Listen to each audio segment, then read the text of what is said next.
Mark Jangizi here with your Science Moment. Today I'm going to talk about masks and how when you perceive somebody with a mask on, it looks like there's a black sensor bar in front of their face. It looks a lot like what you're perceiving down below in terms of a sensor bar in front of me.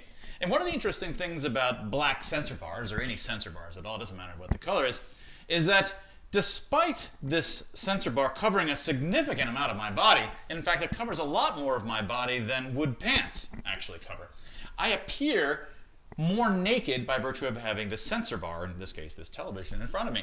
That's because when you see this in front of me, you don't perceive it as clothing, which you interpret as part and parcel of my body. You interpret it as an occlusion that is sort of just temporarily there. And so you complete the image of me behind it as naked.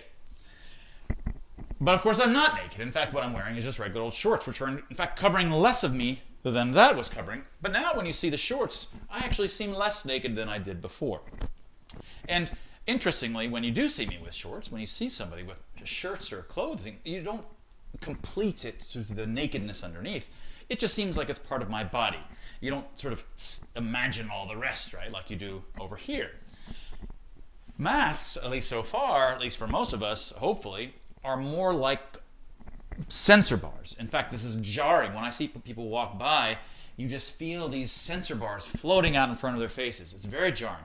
And I think that's a good sign, because if it gets to the point where instead of seeing it as a sensor bar in front of people's faces, you actually perceive it as clothing, in that case, you won't actually perceptually complete the face behind it. You'll just consider this part of their face, part of what a face should be. And then you'll know that face masks have gone so far that they've become part of what a body should be. And that was your Science Moment.